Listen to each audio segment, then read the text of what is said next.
ওম শান্তি। আগের দিন আমরা কি বিষয়ে আলোচনা করেছিলাম মনে আছে কিছু? হ্যাঁ, পরমাত্মা সম্পর্কে আলোচনা করেছিলাম আগের দিন না? আগের দিন তো পরমাত্মা সম্পর্কে আলোচনা করি। আগের দিন আমরা আত্মা সম্পর্কে আলোচনা করেছিলাম এবং আত্মা কোথা থেকে এই পৃথিবীতে এসেছে সেটা আমরা জেনেছিলাম। 3 লোক সম্পর্কে আলোচনা করেছিলাম, সাকারি, আকারি আর নিরাকারী দুনিয়া সম্পর্কে আলোচনা। আজকে আমরা একটা খুবই গুরুত্বপূর্ণ বিষয় নিয়ে আলোচনা করব, সেটা হচ্ছে ঈশ্বর। কার সম্পর্কে আলোচনা করব? ঈশ্বরকে নিয়ে আলোচনা করব। যদি আপনাদেরকে বলা হয় ঈশ্বর কে, তিনি কোথায় থাকেন, তার কর্তব্য কি এবং তার সাথে আমাদের সম্পর্ক কি, আপনারা কি উত্তর দেবেন? সবার প্রথম, ঈশ্বর বলে কি কিছু আছে?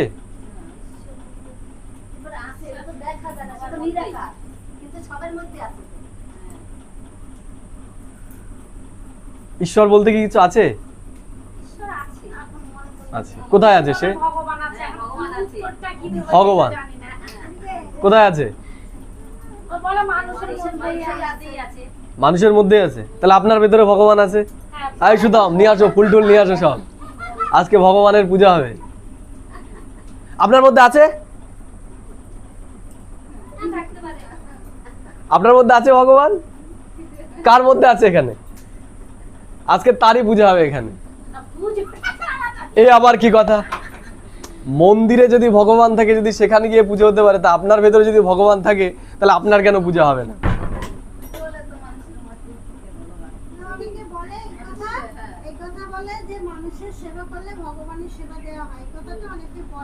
অনেকে বলে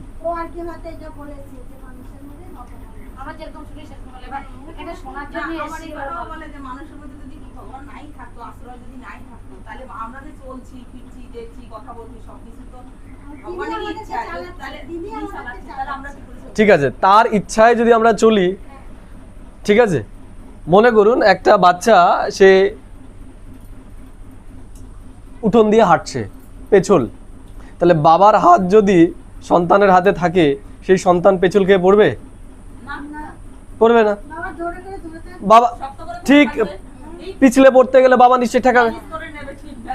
তা মনে করুন এই দুনিয়ার মানুষ, সেও আমাকে পেছল খাওয়া থেকে আটকাচ্ছে, তা ভগবান আমাকে চালনা করছে, তাই আমি পেছন খাচ্ছি কেন?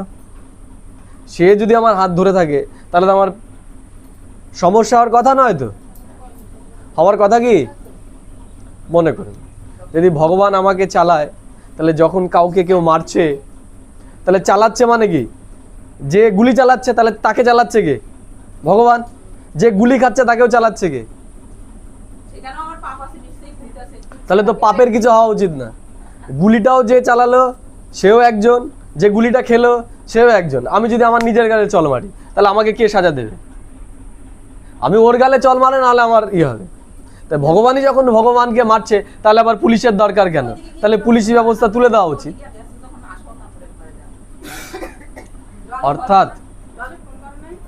অর্থাৎ না আমরা ঈশ্বর সম্পর্কে জানি, না আমরা ঈশ্বরের কর্তব্য সম্পর্কে জানি, এর জন্যই আমাদের অবস্থা এই। এই আবার কেমন কথা? উনি বলছে যে ঈশ্বর আমাদেরকে চালাচ্ছে, তাই আমার তো কোনো প্রশ্নই আসে না আমি কিছু করছি। ঈশ্বর যদি আমাকে চালায়, মনে করুন গাড়িটা আমি চালিয়ে নিয়ে এসেছি, ও আমার পেছনে বসে বসে এসছে, তাহলে গাড়ি যদি আমি কিছুর সাথে বাদিয়ে দিই, তাহলে দোষটা কার?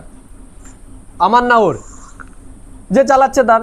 তাহলে আমার সাথে যেই আমি যদি খারাপ কাজ করি, তাহলে ভগবান যদি আমাকে চালায়, তাহলে তার জন্য দায়ী কে? আমার খারাপ কাজের জন্য। তাহলে দোষটা কার, মানে সাজাটা কার পাওয়া উচিত? এ আবার কেমন কথা? আপনাকে চালাচ্ছে ভগবান, আপনাকে চালাচ্ছে ভগবান, আপনি তো চলছেন না নিজে, সে চালাচ্ছে তাই চলছেন। তাহলে যদি এই যে বললাম যে গাড়িটা আমি চালিয়ে আসলাম, ও আমার পেছনে বসে এসছে, তা আমি যদি কারো গায়ে বাঁধিয়ে দিই, তাহলে মারটা কে খাবে? আমি খাবো না ও খাবে? আমি চালাচ্ছিলাম, তাহলে আমি খাবো। তাহলে হিসাবে যত পাপ কর্ম করছে, তাহলে ভগবান যেহেতু চালাচ্ছে আমাকে, তাহলে পাপ কর্মগুলো করছে কে?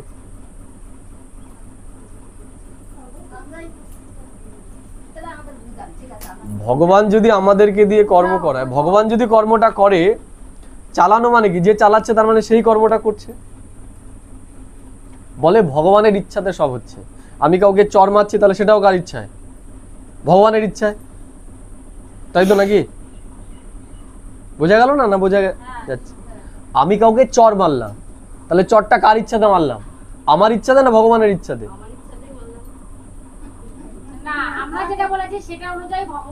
তাহলে সাজা কার পাওয়া উচিত?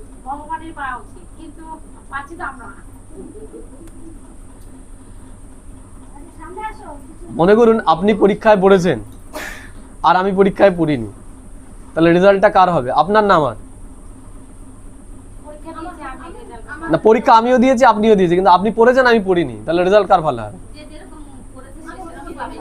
তাহলে আপনার জীবনে দুঃখ, তাহলে কর্মটা কে করেছে দুঃখের? ভগবান করেনি? তাহলে ভগবানের ইচ্ছাতে হচ্ছে? আমাদের ইচ্ছাতে হচ্ছে। আর আগের দিন তো আমরা জানলামই, এই যে শরীরকে চালনা করছে, এই শরীরটা কি? শরীরটা তো আমি নই। আমাদের মূল অজ্ঞতার কারণই হচ্ছে নিজেকে না জানা। এই শরীরটাকে চালাচ্ছি আমি, আমার মন বুদ্ধি সংস্কারের আধারেই এই শরীরটা চলছে। যেমন মনে করুন যে ভগবানই যদি সবাইকে চালায়, তাতে সব একরকম ভাবে চলবে। এই দুনিয়াতেও যদি একটা পার্টি থাকে, তাহলে সেই পার্টির যে লোকেরা, তাদের ধ্যান ধারণা চিন্তা ভাবনা তো প্রায় একই টাইপের হবে, তাই না? এক একটা দলের এক এক রকম চিন্তা ভাবনা। তাহলে ঈশ্বর যদি আমাদের সবাইকে চালায়, তাহলে তো সব আমরা একই রকম হব। কিন্তু এখানে আমাদের কারোর সাথে কারো মিল নেই, প্রত্যেকেই আমরা ভিন্ন। কেন? আমরা প্রত্যেকেই এক একটা ভিন্ন আত্মা, এবং আমাদের বিবেক অর্থাৎ বুদ্ধি প্রত্যেকের আলাদা আলাদা রকম। আমরা যে যা করছি সব আমাদের নিজ ইচ্ছাতেই করছি, ভগবানের ইচ্ছাতে নয়। ভগবানের ইচ্ছাতে যদি আমরা করতাম, আমাদের জীবন অনেক কি হতো? সুন্দর হতো। যেমন ছেলে মেয়েরা যদি মা বাবার কথা শুনে চলে, তাহলে তাদের জীবনটা সুন্দর হবে, নাকি তারা তাদের মন ইচ্ছা অনুসারে যদি চলে তাহলে সুন্দর হবে? বাবা মায়ের, কারণ বাবা মা পুরো জীবনটাকে দেখেছে, তারা তো দেখেনি। তাহলে আমরাও যদি ঈশ্বরের ইচ্ছা অনুসারে চলতাম, আমাদের জীবনটা এরকম হতো? এরকম হতো? হতো না। আমরা চলছি আমাদের নিজ ইচ্ছায়। আর এখানে আমরা এগুলো বলে ফেলেছি কারণ কি? ওই আমরা যেগুলো শুনেছি সেগুলো আমরা বলি। আমরা বুদ্ধি দিয়ে বিবেক দিয়ে কখনো বিচার করিনি। বুদ্ধি দিয়ে বিবেক দিয়ে বিচার করেন, এর জন্য বলে না অসত্যমা সদ্গমায়া তমসোমা জ্যোতির্গমায়া। অর্থাৎ অসত্যের থেকে আমাকে সত্যের পথে নিয়ে যাও, অন্ধকার থেকে আমাকে আলোর পথে নিয়ে যাও। তাহলে অসত্য মানে কি? এই যে আমরা বিচার করিনি, যেটা শুনেছি লোকের মুখে আমরা সেটাই বলেছি যে ভগবানই আমাকে চালাচ্ছে। একটু বিবেক দিয়েও যদি আমরা বিচার করি যে ভগবান সে উচ্চ সত্তা, পরম জ্ঞানবান, সে আমাকে চালাচ্ছে, আমার জীবন এমন হতো? তাহলে কদাপি নয়। এই যে আমরা যে কথাগুলো বলছি, এই কথাগুলো শুনে দেখুন জীবনে পরিবর্তন আসে কি আসে না। কিন্তু যদি না মানেন, নিজের বুদ্ধি চালান, তাহলে যেমন আছেন তেমনই থাকবেন। তাহলে ঈশ্বর সে যদি আমাদেরকে চালায়, আমাদের জীবন কদাপি এরকম হবে না, আমাদের জীবন অনেক বেশি সুন্দর হতো। তাহলে সে এখন আমাদের কি করতে এসেছে? অন্ধকার থেকে আলোর পথে নিয়ে যেতে এসেছে। অন্ধকার কি? এতদিন আমরা আমাদের বিবেককে শুইয়ে রেখেছিলাম, অর্থাৎ নিজের বুদ্ধি দিয়ে আমরা বিচার করিনি। ওই যে কোথাও শুনেছি ভগবান আমাদেরকে চালায়, আমরাও সেটাই বলে দিচ্ছি। কেউ বলেছে ভগবান আমাদের ভেতরেই থাকে, বলে দিয়েছি। মানে নিজে যে পরিশ্রম করবো একটুখানি যে এটা নিয়ে বিচার করা, সেটা নয়। ও বলেছে মানে এটাই ঠিক, সেটাই তো বলছি। তাহলে কি? তাহলে কি ঈশ্বর এসে আমাদের কি করছে? ঈশ্বর এসে আমাদের বিবেক জাগ্রত করছে যে তুমি নিজে বিচার করো। আমি কিছু সিদ্ধান্ত দেবো না বা আমি কিছু বলবো না, এখানে আমি শুধু কিছু বিষয় তুলে ধরবো, কিছু যুক্তি তুলে ধরবো, আপনারা বিচার করে আপনারা সিদ্ধান্ত নেবেন। আমি কোনো সিদ্ধান্ত আপনাদের উপর চাপিয়ে দেবো না,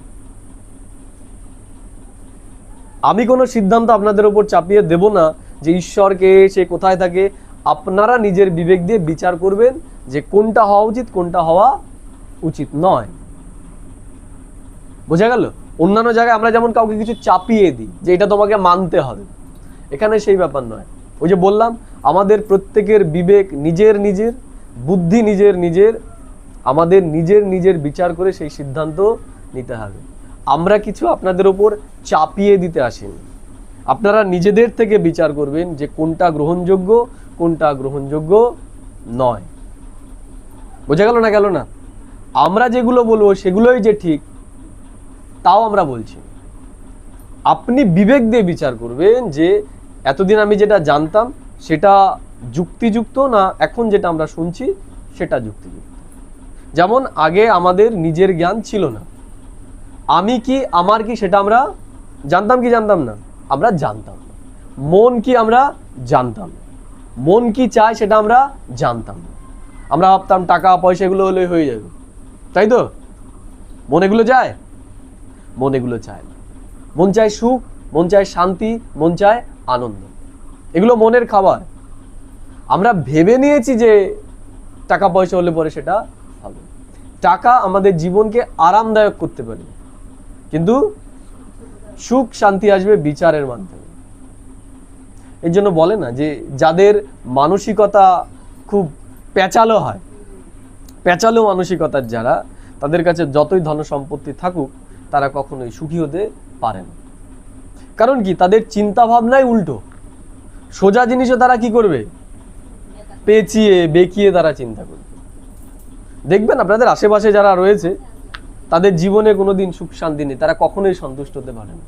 আপনি তাকে ভালো বলবেন, সেই ভালোর পেছনেও সে খারাপ বের করবে যে এর কোনো আছে, এর কোনো স্বার্থ আছে, এর জন্য সে এরকম বলছে। বোঝা গেল? তাহলে আজ আমরা ঈশ্বর সম্পর্কে জানি। সবার প্রথম প্রশ্ন, ঈশ্বর এক না অনেক? ঈশ্বর একজন না অনেকজন? একজন। ঈশ্বর এক তো না অনেক? ঈশ্বরে। তাহলে ঈশ্বর যদি এক হয় তাহলে সবাইকে তাকে এক রূপে মানা উচিত না আলাদা আলাদা মানা উচিত? এক রূপে। আমরা মানি? কেন মানি না? কেন কেন আলাদা আলাদা মানি কেন? যদি ঈশ্বর এক হয়, বলছি এক, তাহলে মানছি আলাদা আলাদা কেন?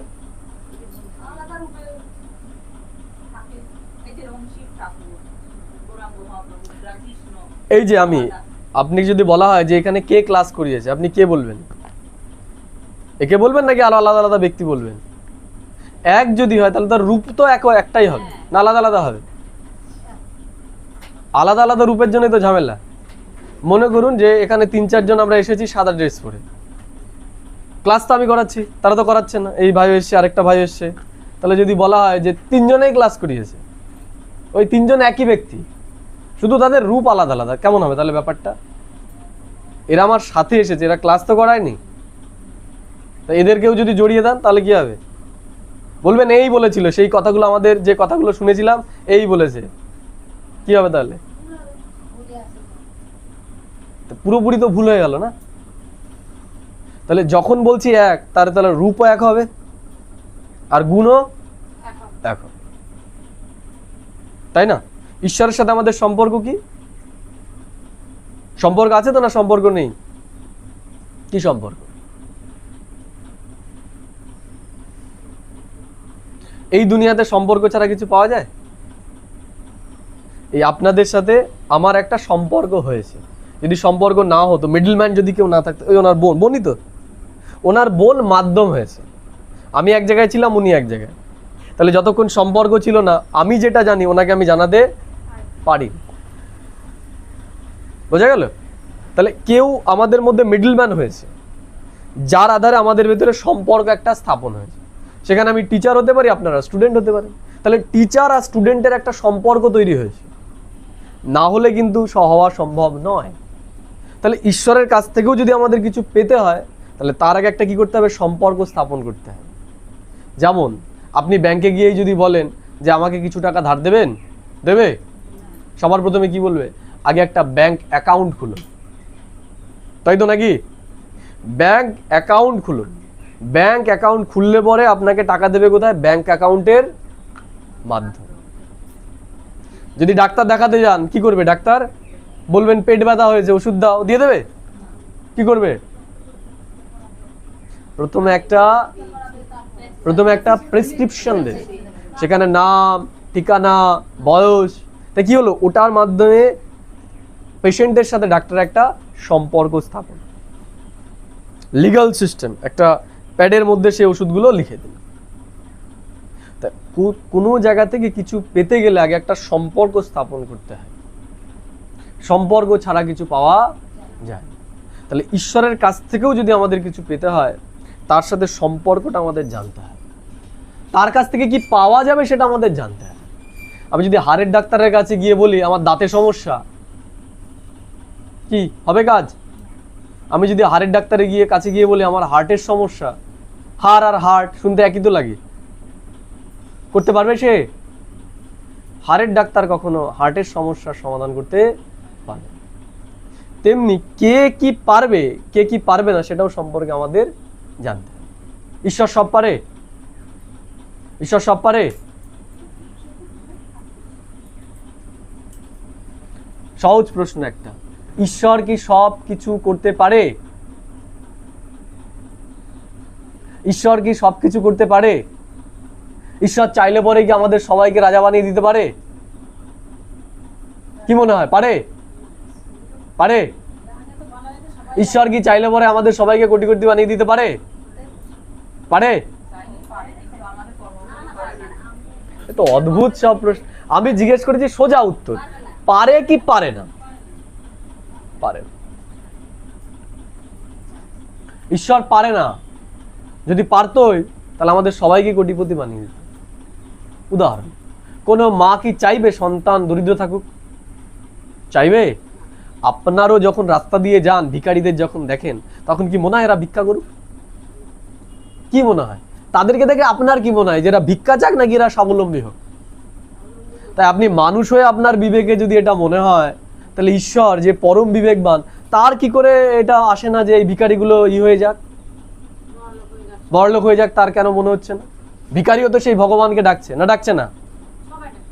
সবাই ডাকছে। তাহলে ভগবানকে ডাকছে, তারপরেও করছে না, কেন করছে না? তার কি স্বার্থ সেখানে? তার মানে ঈশ্বর সবকিছু পারে না? তার মানে কর্মফলের ওপর ঈশ্বর কিছু করতে পারে না। অর্থাৎ ঈশ্বরও কর্মফলের মধ্যে বাধা। যেমন ছেলে মেয়ে যদি পড়াশোনা না করে, মা বাবা কোনো কিছু করেই তাকে তো করতে পারবে না। পারবেন নাকি আপনি? পারবেন। যার পড়া তাকেই করতে হবে, তাই না? আর যদি আপনি করে দেন, যে টাকা দিয়ে বা দিয়ে নাম্বার পাইয়ে দিলেন, সেটা কি ইললিগাল? সেটা তো লিগাল নয়, সেটা তো আইনসম্মত নয়, সেটা কি বেআইনি। ধরা পড়লে পরে সাজা পেতে হবে। হবে কি হবে না? তাহলে ঈশ্বর কি করে ইললিগাল কাজ করে? ঈশ্বর কি করে ইললিগাল কাজ করে? কেউ খারাপ কর্ম করেছে, তাকে ঈশ্বর তাকে ডাকছে বলে সে তাকে বড়লোক বানিয়ে দেবে, পারবে এটা করতে? কিন্তু আমরা যে বলি ঈশ্বর সবকিছু পারে, তার মানে এটা আমাদের অজ্ঞতা। সব পারে মানে কি পারে সেটা আমাদের জানতে হয়, আর কি পারে না সেটা আমাদের জানতে হয়। তাহলে আমরা কি জানবো? ওই যে বললাম, আমরা আমাদের অজানা বিষয়গুলোকে জানবো, আর আমরা কারো উপর কোনো কিছু চাপিয়ে দিচ্ছি না। আপনাদের প্রত্যেকের বিবেক, আপনারা প্রত্যেকে এটা নিয়ে বিচার করে আপনাদের যেটা মনে হবে আপনারা সেটা মানবেন, আমাদেরটা নয়। আর যেটা মানতে পারবেন না সেটা প্রশ্ন করবেন, যতটা সম্ভব আমরা বোঝানোর চেষ্টা করব, বাইরের লোকের কাছ থেকে জানার চেষ্টা করবেন না, তাতে বিকৃত হয়ে যাবে। আর না জেনে কাউকে কিছু বলবেন না, যেটুকু বলবো সেটুকুই লোককে বলবেন, নাহলে বিকৃত হয়ে যাবে কিন্তু অনেক কিছু। বলবো এক, বলবো ঘোড়া, হয়ে যাবে গোড়া।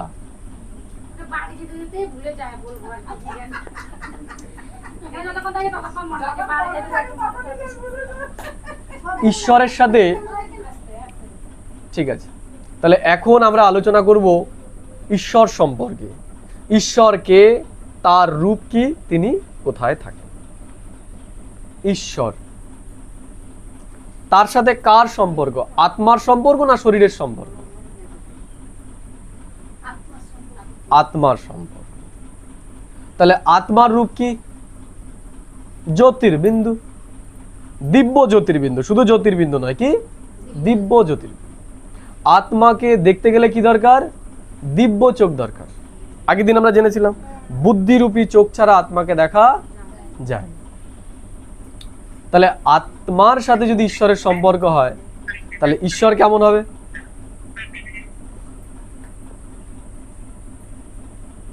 ঈশ্বর কেমন হবে? ঈশ্বরের রূপ কি তাহলে? ঈশ্বরের ভেতরে কি চেতনা আছে? ঈশ্বরের ভেতরে চেতনা আছে? ঈশ্বর চেতন না অচেতন? চেতন। তাহলে সে কি? তার নাম কি? ঈশ্বরের নাম কি? ঈশ্বরের নাম কি? ঠিক আছে, আপনারা পরমাত্মা শব্দটা শুনেছেন? কে কে শুনেছেন এখানে পরমাত্মা শব্দটা? হ্যাঁ, এখানে। তার আগে পরমাত্মা শব্দটা কখনো শোনেন?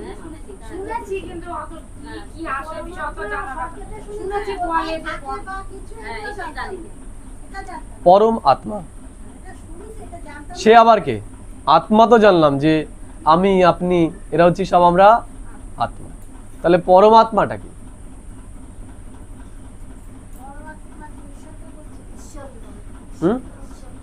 ঈশ্বরকে বলছি, একদম ঠিক। যে পরমাত্মা তিনি ঈশ্বর। তাহলে পরম আত্মা কি বললাম? পরম আত্মা। তাহলে সেও কি? সেও একটা আত্মা। আপনি যেমন আত্মা, আমি যেমন আত্মা, আমরা সবাই যেমন আত্মা। এই শরীরের মধ্যে যেমন প্রত্যেকে একটা ভিন্ন ভিন্ন আত্মা আমরা বিরাজ করছি, তেমনি পরমাত্মাও একটা আত্মা, কিন্তু তিনি পরম। আমরা কি আত্মা? আমরা হলাম জীব আত্মা। আমরা কি? জীব আত্মা। তিনি হলেন পরমাত্মা। তাহলে জীব আত্মা আর পরমাত্মার মধ্যে পার্থক্য। জীব আত্মা মানে হচ্ছে যারা মাতৃগর্ভে জন্ম নেয়, যাদের জন্ম এবং মৃত্যু এই দুটোই আছে। কি বললাম? যার জন্ম এবং মৃত্যু এই দুটোই আছে, যারা কর্মবন্ধনে আবদ্ধ হয়। বোঝা গেল কি বললাম? যারা প্রকৃতির আধার নেয়, অর্থাৎ যাদের নিজস্ব জীব শরীর আছে, তারা প্রত্যেকেই হচ্ছে জীব আত্মা। বোঝা গেল না? গেল না? তা তাকে বলা হচ্ছে পরম আত্মা। পরমাত্মা মানে সে আপনার আমার মতো জীব শরীর নেয়, অর্থাৎ সে জন্ম মৃত্যু চক্রে। এই জন্য তাকে বলা হয় অজন্মা, অভোক্তা, অজনী সম্ভবা। অজন্মা অর্থাৎ সে জন্ম নেয় না। অভোক্তা, ভোগ করে কে? যার শরীর আছে সেই ভোগ করে, যার শরীর নেই সে ভোগ করবে কি করে? বোঝা গেল কি বললাম? তাহলে অভোক্তা, যেহেতু তার শরীর নেই, তাহলে সে কিছু ভোগও করে না। অজনী সম্ভব অর্থাৎ সে জনিতে আসে না। জনি মানে এই যে আমরা জনিতে এসেছি, তিনি এরকম জনিতে আসেন। কারণ যে জন্ম নেবে তাকে সুখ দুঃখ ভোগ করতেই হবে, তাকে কর্ম করতেই হবে। আমি যখন শরীর নিচ্ছি, তাহলে আমাকে শ্বাস প্রশ্বাস নিতে হচ্ছে, তাহলে শ্বাস প্রশ্বাস নেওয়াও কি একটা কর্ম? আমি খাচ্ছি, এটা কি একটা? তাহলে কর্মই আমাদের সুখ, কর্মই আমাদের দুঃখ দেয়। তাহলে যে জন্ম মৃত্যু চক্রে আসবে, সে কখনোই অভোক্তা হতে পারে না, তাকে ভোগ করতেই হবে। বোঝা গেল এইটুকু? তাহলে ঈশ্বর কাকে বলবো? পরমাত্মাকেই ঈশ্বর বলা হয়। তাহলে তিনি কে সেটাই আমরা জানি। এই যে আমরা বললাম জীব আত্মা, আমরা কি বললাম? জীব আত্মা। এই জীব আত্মাদের কয়েকটা ক্যাটাগরিতে আমরা ভাগ করতে গেলে, ক্যাটাগরি মানে বিভাগ, আত্মার কোয়ালিটি অনুসারে আত্মাকে ভাগ করা হয়। যেমন মনে করুন এখানে আম চাষ হয় তো নিশ্চয়ই, সবজি হয়, কার বাড়িতে সবজি হয়? সবার বাড়িতে। সব সবজি কি একই রেটে বিক্রি হয়? তাহলে সবজির কোয়ালিটি থাকে নিশ্চয়ই। যারা বেগুন চাষ করে কানা বেগুন আছে, আবার ভালো বেগুন আছে। পটল যদি আমরা দেখি, একটা হচ্ছে একদম ফার্স্ট ক্লাস বড়, একটা মিডিয়াম সাইজ, আর একটা ছোট সাইজ। তাহলে পটলের মধ্যেও 3টে কোয়ালিটি, আমের মধ্যেও 3টে কোয়ালিটি, তাহলে মানুষের মধ্যে কোয়ালিটি হবে না? তাহলে জীব আত্মাদের অর্থাৎ মনুষ্য আত্মাদের আমরা কয়েকটা ভাগে ভাগ করতে পারি। আত্মাদেরকে আমরা মোট 7টা ভাগে ভাগ করতে পারি। কটা? 7টা। এর মধ্যে জীবাত্মাদেরকে আমরা 6 ভাগে ভাগ করি। ক্লিয়ার? সব থেকে নিম্ন লেভেলে রয়েছে পাপ আত্মা। কি আত্মা? পাপ আত্মা। পাপ আত্মা মানে যারা পাপ কর্ম করে, অন্যকেও দুঃখ দেয় আবার নিজেও দুঃখ দেয়, তারা হচ্ছে পাপ আত্মা। বোঝা গেল কি বললাম? তারপরে হচ্ছে পুণ্য আত্মা, যারা পুণ্য কাজ করে। পুণ্য মানে অন্যের ভালো করছে এবং নিজেরও ভালো করছে। যেমন একটা স্কুল খুলে দিল, একটা হসপিটাল খুলে দিল, ঠিক আছে, অভুক্তকে খাবার দিল, এই যে জিনিসগুলো। কোন একটা স্টুডেন্ট তার পড়াশোনার খরচা দিল, তাকে একটা ভালো মানুষ তৈরি করলো, বা একটা টিচার সে ভালো শিক্ষা দিয়ে স্টুডেন্টদেরকে তৈরি করলো, এগুলো কি পুণ্য কাজ। বোঝা গেল? তাহলে এই কর্মগুলো যারা করছে তারা কি পুণ্য আত্মা। তার উপরে কারা? মহাত্মা। মহাত্মা কারা? যারা মহান কাজ করেছে, পুণ্য কর্মের থেকেও শ্রেষ্ঠ। যেমন আমাদের দেশের যারা স্বাধীনতা সংগ্রামী ছিল, তারা কি? তারা সব মহান। যেমন মহাত্মা গান্ধী, নেতাজি সুভাষচন্দ্র বসু, ক্ষুদিরাম। এগুলো পুণ্য কর্ম না, এগুলো মহান কাজ। এগুলো সবাই করতে পারে না। পুণ্য কাজ করতে পারে সবাই, কিন্তু মহান কাজ সবাই করতে, তাহলে এরা সব কি আত্মা? মহাত্মা। তাহলে সংখ্যা কাদের বেশি সব থেকে? পাপাত্মাদের সংখ্যা বেশি না পুণ্যাত্মাদের সংখ্যা বেশি? তাহলে সব থেকে বেশি কাদের সংখ্যা? পুণ্যাত্মা না পাপাত্মা? সব থেকে সংখ্যা বেশি হচ্ছে পাপ আত্মাদের। বর্তমানে পাপ করছে না? করি না আমরা পাপ? কাউকে রাগ করি না কারো উপর, কাউকে দুঃখ দিই না, কষ্ট দিই না, তাহলে এটা কি পুণ্য কাজ না পাপ কাজ? পাপ।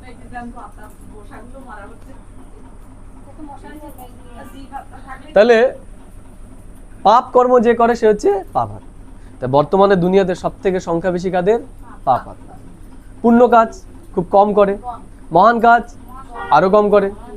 তাহলে মহাত্মাদের উপর হচ্ছে ভক্তাত্মা, যারা ভক্তি চারিদিকে ছড়িয়ে দিচ্ছে, তারা হচ্ছে ভক্তাত্মা। তার উপর হচ্ছে ধর্মাত্মা। কি আত্মা বললাম? ধর্মাত্মা। যেমন ভক্তাত্মাদের মধ্যে আমরা ধরতে পারি রামকৃষ্ণ দেব বা স্বামী বিবেকানন্দ, এরা ভক্তিকে চারিদিকে ছড়িয়েছে, হিন্দু ধর্মকে চারিদিকে ছড়িয়েছে। তার উপরে রয়েছে কোন আত্মা? ধর্মাত্মা, যারা ধর্মের স্থাপনা করেছে। যেমন শ্রী চৈতন্যদেব বৈষ্ণব ধর্মের স্থাপনা করেছে, শঙ্করাচার্য সন্ন্যাস ধর্মের স্থাপন করেছে, গুরু নানক শিখ ধর্মের স্থাপনা করেছে, জিসাস ক্রাইস্ট খ্রিস্টান ধর্ম প্রতিষ্ঠা করেছে, মোহাম্মদ মুসলিম ধর্ম প্রতিষ্ঠা করেছে, গৌতম বুদ্ধ বুদ্ধ ধর্মের প্রতিষ্ঠা করেছে, মহাবীর জৈন ধর্মের প্রতিষ্ঠা করেছে। এরা সব কি? ধর্ম। তাহলে এদের সংখ্যা আরো কম। তাহলে সবার নিচে দেখলাম পাপাত্মা, তারপরে পুণ্যাত্মা, তারপরে মহাত্মা, তারপরে ভক্তাত্মা, তারপরে ধর্মাত্মা। তাহলে এর উপরে কি আর কোনো জীবাত্মা আছে? আছে? আছে। এর উপরে রয়েছে 5টা। আমি তো বলেছি 7 ধরনের আত্মা, তার মধ্যে জীবাত্মা হচ্ছে 6 ধরনের, 5 ধরনের হলো। এর উপরে রয়েছে যাদের সম্পর্কে আমরা জানি না, কিন্তু যারা একসময় পৃথিবীতে ছিল। কারা বলতে পারবেন? এই ধর্মাত্মাদের থেকেও শ্রেষ্ঠ দেব আত্মা। কি আত্মা? দেব আত্মা। অর্থাৎ দেবী দেবতা যারা, যাদের শরীর আছে কিন্তু যাদের গুণ কোয়ালিটি ঈশ্বর সম, অর্থাৎ ঈশ্বরের থেকে কোনোভাবেই তারা কম নয়, ঈশ্বর সম দ্বারা, ঈশ্বর নয় কিন্তু ঈশ্বর সম। আমরা গুলিয়ে ফেলি দেবতা আর ঈশ্বরের মধ্যে। দেবতা কখনো ঈশ্বর হতে পারে না। কারণ কি? ওই যে বললাম যে যে জীব শরীর নেবে সেই কি হয়ে গেল? জীবাত্মা হয়ে গেল। তাহলে জীবাত্মা কখনোই পরমাত্মা হতে পারে না। তাহলে পরমাত্মা কি? পরমাত্মা যে জন্ম মৃত্যু চক্রেই আসে। বোঝা গেল না গেল না? তাহলে সে সবসময় একই রকম থাকে, অর্থাৎ তার যে রূপ, আত্মার যেমন রূপ কি দিব্য জ্যোতির্বিন্দু, তাহলে সেই দিব্য জ্যোতির্বিন্দু রূপেই থাকে। তাহলে জীবাত্মাদের মধ্যে 6 নম্বর আমরা বললাম কি? দেব আত্মা। দেবাত্মাদের সংখ্যা কত জানা আছে? কত দেবাত্মাদের সংখ্যা? দেব আত্মাদের সংখ্যা হচ্ছে 33 কোটি।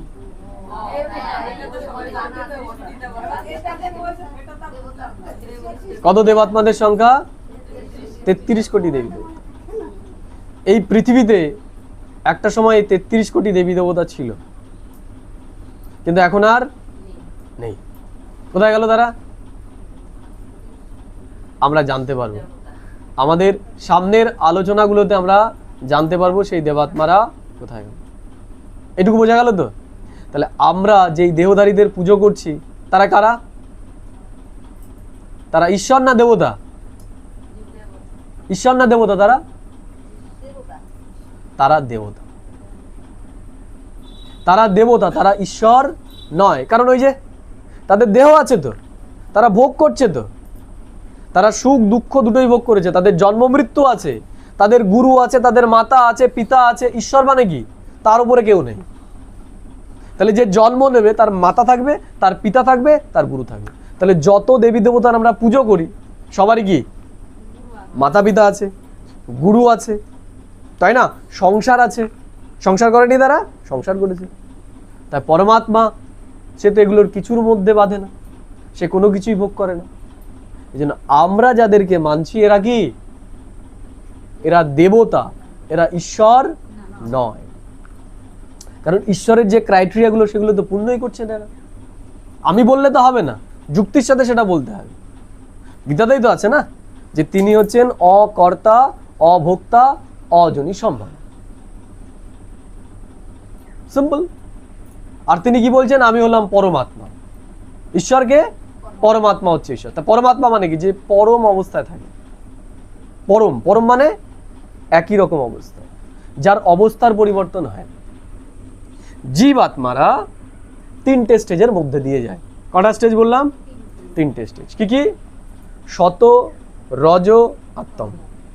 কি কি গুণ? শত, রজ, তম গুণ। এই যে 6 ধরনের আত্মা বললাম, পাপ আত্মা থেকে দেবাত্মা, এদের প্রত্যেকের এই 3টে স্টেজ রয়েছে, শত, রজ, তম। যেই হোক, কিন্তু একমাত্র পরমাত্মা সে সব সময় কি থাকে? শত অবস্থাতেই থাকে। তার মধ্যে রজতম আসেন। কারণ কি? সে তো চক্রে আসছেন। চক্রে যে আসবে তাকে শত, রজতমের মধ্যে যেতেই হবে। কারণ এই শত, রজতম এটা প্রকৃতির গুণ। কার গুণ? প্রকৃতির গুণ। তাহলে যেই আত্মা প্রকৃতির আধার নেবে তাকে শত, রজতমের মধ্যে আসতেই হবে। তাহলে যেহেতু দেবাত্মা থেকে পাপ আত্মা সকলেই প্রকৃতির আধার নিয়েছে, এজন্য তাদের প্রত্যেককেই কি করতে হবে? এই 3টে স্টেজের মধ্যে দিয়ে যেতে হবে। অর্থাৎ একটা সময় তারা শত মানে অতি উত্তম অবস্থায় থাকে, মাঝখানে রজ অবস্থা, মিডিয়াম অবস্থা এবং লাস্টে তম অবস্থায় চলে। তম মানে একদম খারাপ। বোঝা গেল না গেল না? তাহলে ঈশ্বর তিনি কে? তিনি হচ্ছে আত্মার মতোই নিরাকার জ্যোতির্বিন্দু। তাহলে আত্মাকে যদি আমরা চামড়ার চোখ দিয়ে না দেখতে পাই, ঈশ্বরকে দেখা যাবে? দেখা যাবে ঈশ্বরকে চামড়ার চোখ দিয়ে? তাহলে আমরা কি দিয়ে দেখার চেষ্টা করছি ঈশ্বরকে? কি দিয়ে দর্শন করার চেষ্টা করছি? দিব্য চোখ না চামড়ার চোখ? দিব্য চোখ। কিভাবে চেষ্টা করেছেন তাকে দিব্য চোখ দিয়ে দেখা?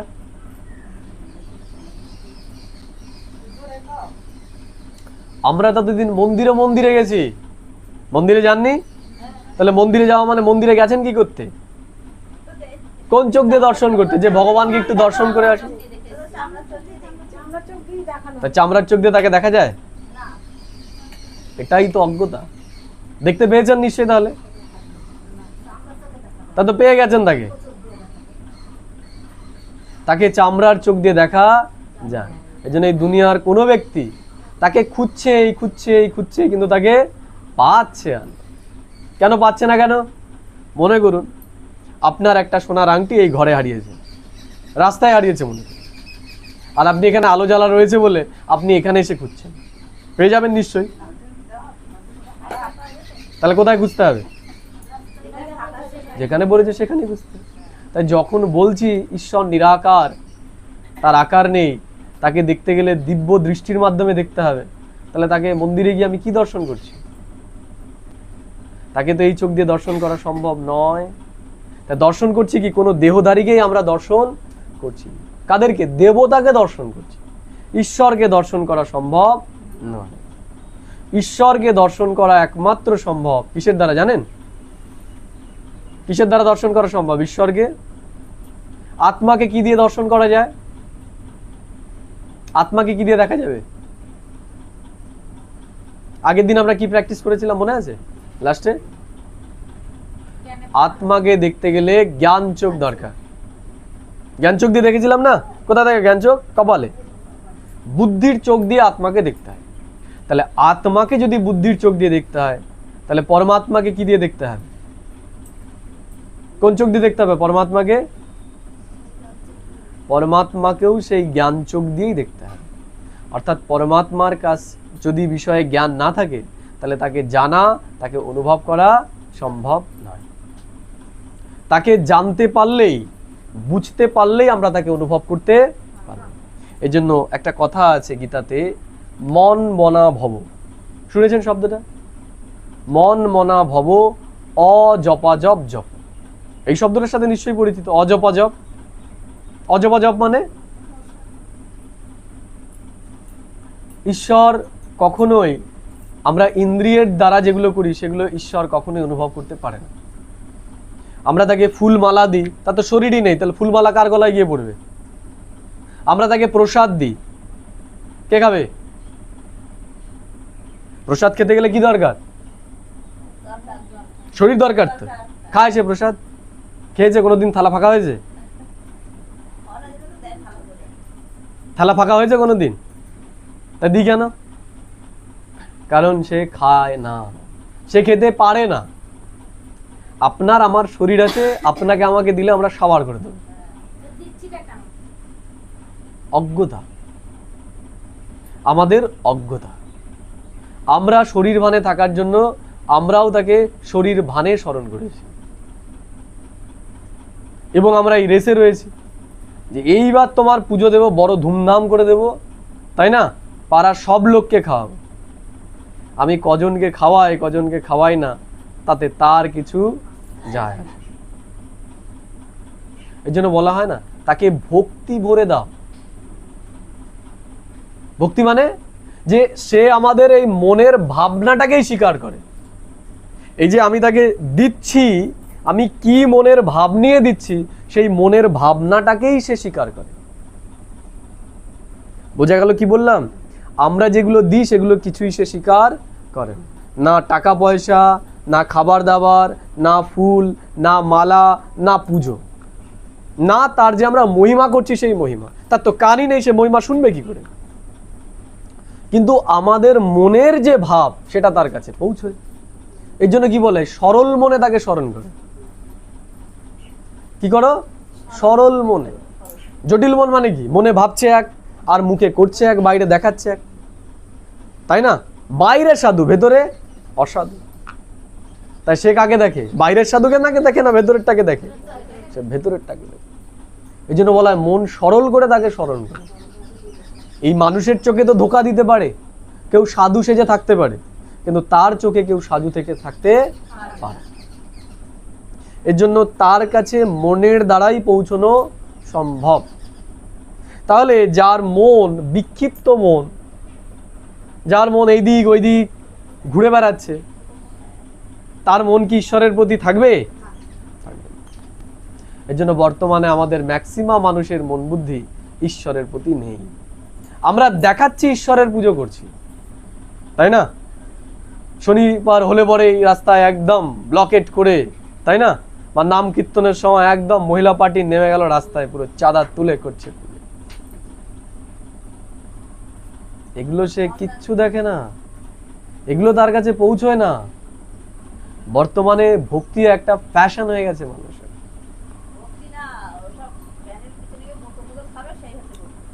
রিলস রিলস ফেসবুকে ছাড়বে এর জন্য যে আমরা কত ভক্ত, তাই না? চাঁদা তুলছে, হাই ফ্রেন্ডস, আজ আমরা চাঁদা তুলতে চলে এসেছি এখানে, তাই না?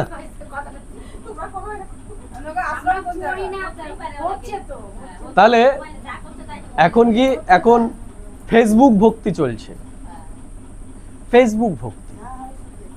আর কি প্যান্ডেলের রেস, কে কার থেকে বড় প্যান্ডেল তৈরি করতে,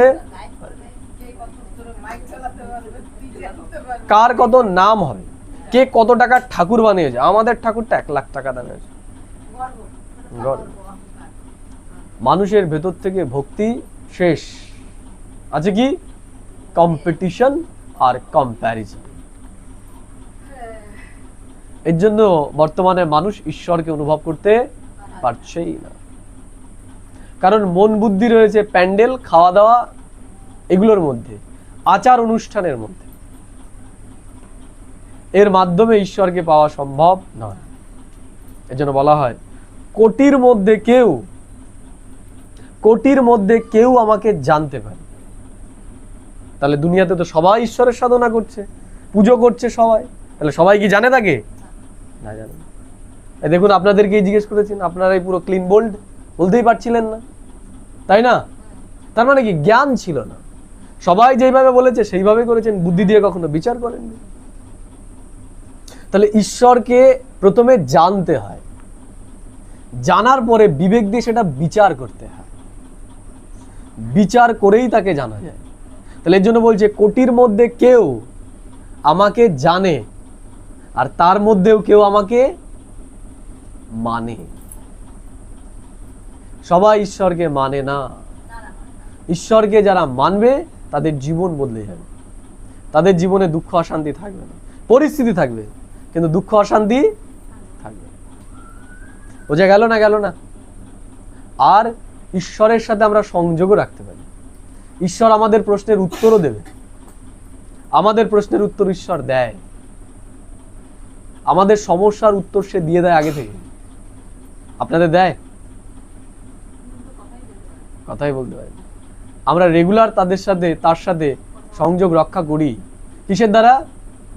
ফুলমালা নিয়ে নয়, মন আর বুদ্ধিকে একাগ্র করে মন বুদ্ধির মাধ্যমে তার কাছে আমরা যাই। আমরা তার সাথে কথা বলি ভাবনার মাধ্যমে, যেটাকে বলা হয় টেলিপ্যাথি।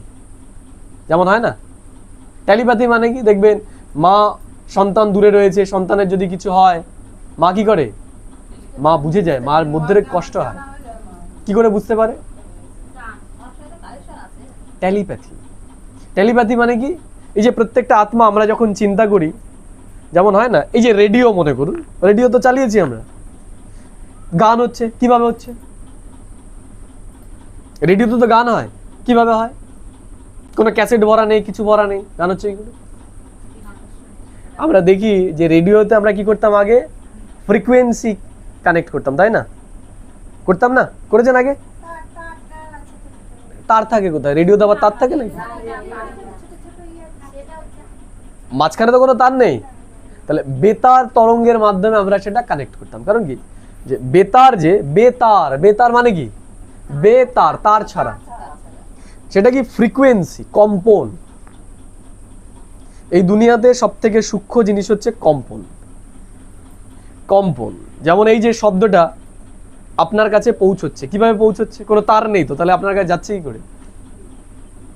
আমি যখন এই কথাটা বলছি, এটা কি হচ্ছে? একটা কম্পন সৃষ্টি হচ্ছে, বাতাসের কণা একটা কম্পন সৃষ্টি হচ্ছে। সেই কম্পনটা আপনার কানে যাচ্ছে, সেইটা আপনার ব্রেন প্রসেস করে তারপরে আপনাকে করছে যে এইটা বলছে। বোঝা গেল কি বললাম? তেমনি প্রত্যেকটা জিনিসেরই একটা ফ্রিকোয়েন্সি বা কম্পন আছে। আত্মাও যখন চিন্তা করে, আমি যখন চিন্তা করছি তখন কি হয়? আমার মনের ভেতরে একটা কম্পন সৃষ্টি হয়। আমি যে বিচারটা করি, আমরা তো শব্দের মাধ্যমে যোগাযোগ করি, আমরা মানুষের মনের ভাব পড়েও তার সাথে যোগাযোগ করতে পারি। কিন্তু এতটাই আমরা শরীর বানে চলে এসেছি, সেই কম্পনটা আমরা ক্যাচ করতে পারি না। কিন্তু মায়ের সাথে সন্তানের যেহেতু হৃদ্যতা থাকে, আত্মিক টান থাকে, এর জন্য মা সেই কম্পনটাকে ফিল করতে পারে। সবাই না, তা কেউ কেউ। বোঝা গেল কি বললাম? বোঝা গেল না? গেল না? তেমনি এই ঈশ্বরের সাথেও আমরা এইভাবেই সংযোগ রক্ষা করতে পারি। কি করে? মন আর বুদ্ধিকে একাগ্র করে যখন আমরা তার প্রতি কোনো সংকল্প রাখি, কোনো কিছু তাকে জানাই, সেই ফ্রিকোয়েন্সি তার কাছে পৌঁছে যায়। তাহলে সে হয়তো কোনো না কোনো মাধ্যমে আমাকে সেটার উত্তর দিয়ে দেবে। আমরা প্র্যাকটিক্যালি অনুভব করি। আমরা প্রত্যেক দিনের আমাদের যে পঠন পাঠন, আমাদের যে ক্লাস, যেটাকে আমরা মুরলি বলি, সেই মুরলি যখন পড়ি আমরা যখন অমৃতবেলা মানে সকালবেলা যখন মেডিটেশন করি, আমাদের যে সমস্যাগুলো হচ্ছে, পরিস্থিতিগুলো আসছে, যখন তাকে জানাই আমরা, ঠিক তার উত্তর সেদিনই আমাদের সে দিয়ে দেয়। সেটা মুরলির মাধ্যমে হতে পারে, সেই জ্ঞানের মাধ্যমে হতে পারে, বা অন্য কোনো মাধ্যমে, কারো মাধ্যমে সেই উত্তরটা ঠিক সে আমাদেরকে দিয়ে দেয়। বোঝা গেল? কারণ সে আমাদের প্রকম্পন ক্যাচ করতে পারে এবং সেও আমাদের কাছে পাঠায়। কখনো কখনো তো আমরা সেটা মানে যারা আমরা সেই কনসিয়াস লেভেলে চলে গেছি, তারা সেগুলোকে টাচও করতে পারি যে ঈশ্বর আমাদের কি ইশারা দিচ্ছে, এবার আমাদের কি করা উচিত। বোঝা গেল?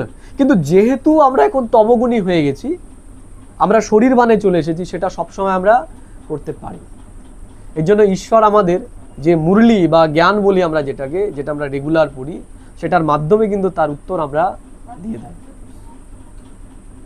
এই জ্ঞানটাকে যারা অনেকদিন ধরে প্র্যাকটিস করছে, আমাদের অনুভবগুলো শুনবেন। আমাদের চ্যানেলের নাম হচ্ছে বিকে সুখেন ভাই বেঙ্গলি। বিকে সুখেন ভাই বলে সার্চ করলে পরেও পেয়ে যাবেন। ওখানে দেখবেন সেখানে মাতাজিরা যে বা ভাইয়েরা বোনেরা তাদের অনুভব শেয়ার করছে, যে তারা তাদের আগের জীবনটা কেমন ছিল, এই জ্ঞানটা শোনার পর তাদের জীবনটা কেমন হয়েছে, তাদের জীবনে কি পরিবর্তন এসেছে, সেখানে তারা তাদের এক্সপিরিয়েন্স শেয়ার করবে আপনারা জানতে পারবেন। বিকে সুখেন ভাই, তাহলেই চলে আসবে, মোবাইল সার্চ করলেই দিয়ে দেবে। এই যে রেকর্ড হচ্ছে আপনাদের এখানে, এগুলোও সব চলে যাবে ইউটিউবে। আগের দিনের ক্লাস চলে গেছে, আগের দিনের যে দুটো ক্লাস, সেই দুটো ক্লাস আপনারা দেখতে পারবেন বিকে সুখেন ভাই বলে সার্চ করলে। ঠিক আছে? অনেক ক্লাস আছে, সেখানে আপনাকে খুঁজে বের করতে হবে যে আমাদের ওখানে কোনটা হয়েছিল। প্রত্যেকদিন 4-5টা করে, 2-3টে তো ছাড়াই হয় রেগুলার ক্লাস। যাই হোক, তাহলে ঈশ্বরের সাথে সম্পর্ক রক্ষা করার একটাই উপায়, সেটা হচ্ছে মন আর বুদ্ধিকে একাগ্র করে তার সাথে কথা বলা। তাহলে আমরা কি জানলাম? ঈশ্বরকে পরমাত্মা। তাহলে পরমাত্মা কি? আত্মা যেমন দিব্য জ্যোতির্বিন্দু, পরমাত্মাও তিনি দিব্য জ্যোতির্বিন্দু। আত্মার ভেতরে যেমন মন বুদ্ধি সংস্কার আছে, পরমাত্মার ভেতরেও মন বুদ্ধি সংস্কার আছে। আত্মার ভেতরে যা যা আছে, পরমাত্মার ভেতরেও তাই তাই আছে।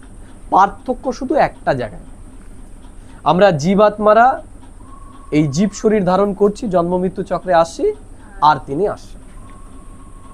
যেমন আত্মা শরীর ছাড়া কিছু করতে পারে না, পরমাত্মাও কিছু করতে পারে। বোঝা গেল কি বললাম? যদি সে পারতো তাহলে আমাদের সবার সমস্যা সে দূর করে দিত। শরীর ছাড়া এই দুনিয়াতে কেউ কিছু করতে পারে না, শরীরটা দরকার। নাহলে তো এই যে বলি আমরা যে ভূত আমরা যদি বলি, তাহলে যাকে মারলো, কেউ কাউকে মারলো, তাহলে শরীর ছাড়াই যদি সে সাজা দিতে পারতো, তাহলে ভূত তাকে মেরে দিয়ে দিতে পারত। বোঝা গেল না? আরেকবার বলবো, আত্মা যখন শরীর না থাকে তার কোনো ক্ষমতা থাকে না। মনে করুন কেউ কাউকে খুন করলো, তাহলে তো সে ভূত হয়ে গেল, তার শরীরটা নষ্ট হলো, আত্মা তো নষ্ট হয়নি, আত্মা তো ভূত হয়ে গেল। তাই ভূতের যদি ক্ষমতা থাকতো, তাহলে তো ভূত ওকেই মেরে দিত, যে খুন করেছে তাকেই তো মেরে দিত, তাহলে তার থানা টানা দরকার ছিল না। বোঝাতে পারলাম না? অশরীরী অবস্থা আছে, যে শরীর ছাড়া আত্মা থাকে, কিন্তু ওই যেইভাবে আমরা দেখি ঘাড়ে মটকে দেবে, এই মটকে দেবে, ওই মটকে দেবে, তাহলে তো যে খুন করেছে তার আগে ঘাটটা মটকাতো না? আমাকে যদি কেউ একটা ঘুষি মারে, আমি তাকে মারবো না? তাকে থাকবো না যে কখন মারবো ওকে? তাহলে কেউ কাউকে খুন করছে, তাহলে সেই বদলা সে নেবে না? তাহলে সে যদি ভূতি হয়ে সেটা পারতো করতে, তাহলে তো সে তাকে মেরে দিত। অশরীরী অবস্থায় কোনো আত্মা কিছু করতে পারে না, পরমাত্মাও পারে না। বুঝে গেল কি বললাম? তাহলে ঈশ্বরকে আমরা স্মরণ করি কেন? তাহলে ঈশ্বর কি করতে পারে কি পারে না, সেগুলো আমরা আমাদের পরের আলোচনাগুলোতে জানবো, যে ঈশ্বর কি করতে পারে আর কি পারে না।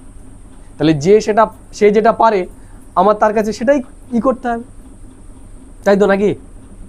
ঠিক আছে, এবার তাহলে আমরা দেখলাম যে ঈশ্বর তো তাহলে বললাম কি নিরাকার জ্যোতির্বিন্দু, তার তো কোনো শারীরিক রূপ নেই। আত্মা যেমন জ্যোতির্বিন্দু, দিব্য জ্যোতির্বিন্দু, পরমাত্মাও দিব্য জ্যোতির্বিন্দু, তাই তো? তাহলে আমরা সবাই তাকে এক রূপে মানছি কি নাকি মানছি না? তো তাহলে আজকে আমরা দেখব যে সব ধর্মের মানুষ তাকে এক রূপে মানে কি। কারণ সবাই যদি না মানে তাহলে আমরা মানতে পারবো না যে ঈশ্বর এক, তাই তো নাকি?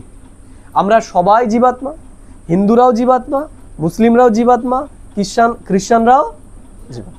তাহলে সবাই যদি ঈশ্বরকে এক রূপে মানে, তাহলে আমরা মানতে পারবো যে হ্যাঁ এই ঈশ্বর, তাই তো নাকি? ঠিক আছে, তাহলে এই দুনিয়াতে আমরা যদি দেখি, দুনিয়াতে তো অনেক ধর্ম আছে, কিন্তু সব থেকে বেশি যদি আমরা দেখি যে বর্তমানে দুনিয়ার জনসংখ্যা প্রায় 800 কোটি। এই 800 কোটির মধ্যে বেশিরভাগ জনসংখ্যাই মূল 4-5টা ধর্মের মধ্যে রয়েছে। বোঝা গেল কি বললো? সব থেকে বেশি রয়েছে খ্রিস্টান ধর্মের, তারপরে মুসলিম, তারপরে হিন্দু, তারপরে বৌদ্ধ, তারপরে শিখ। বোঝা গেল কি বললাম? এইভাবে। তাহলে এই যে এরা যদি মানে ঈশ্বরকে, যেই রূপে মানবে, সবাই যদি এক রূপে মানে, তাহলে আমরা মেনে নিতে পারবো ঈশ্বর এক।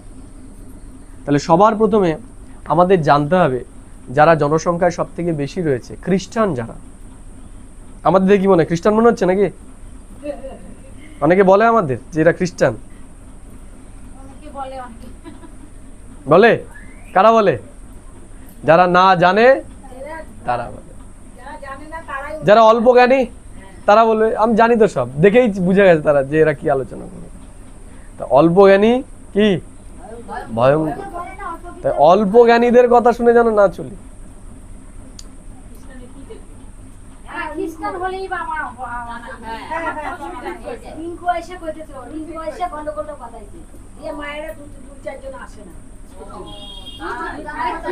ঠিক আছে, ওম শান্তি, ওম শান্তি।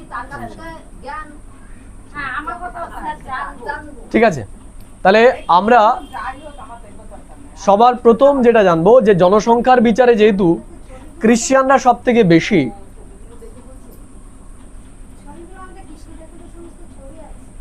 খ্রিস্টানদের সংখ্যা যেহেতু সব থেকে বেশি, তাহলে এদের জানতে হবে যে এরা কাকে মানে।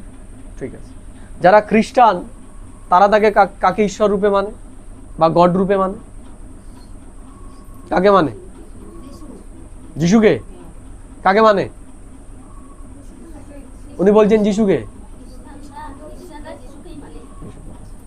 উনি বলছেন যিশুকে। তাহলে যিশু গড? তাহলে গডকে কি শুলিতে চড়ানো যাবে? ওখানে তো দেখিয়েছে ক্রুশবিদ্ধ করেছে গডকে। তার প্রথম ক্রাইটেরিয়া গুলো তো পূর্ণই করছে না। যিশু, তার জন্ম আছে, মৃত্যু আছে, কিন্তু ঈশ্বরের তো জন্ম মৃত্যু নেই। ঠিক আছে, যিশু কি কখনো নিজেকে বলেছে আমি ভগবান, আমি গড? তাহলে তাকে কি করে বলছি আমরা গড? তা সে কি বলেছেন? আমি পবিত্র পিতার সন্তান, I am the son of god, আমি ঈশ্বরের পুত্র, ঈশ্বরের পুত্র। তাহলে পুত্র আর সন্তান কি এক হলো নাকি? এক হলো? তাহলে পুত্র আলাদা, সন্তান আলাদা। তাহলে যিশু হচ্ছে ঈশ্বরের পুত্র, ঈশ্বর নয়। তাহলে তিনি কি বলেছেন? তিনি বলেছেন god is light, god is light. Light মানে জ্যোতি।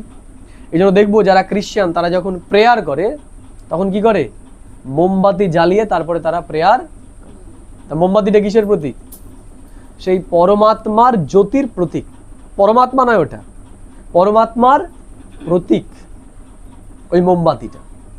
ঠিক আছে, অসুবিধা নেই। তাহলে দেখলাম যারা খ্রিস্টান তারা কাকে মানছে? নিরাকার জ্যোতির্বিন্দু।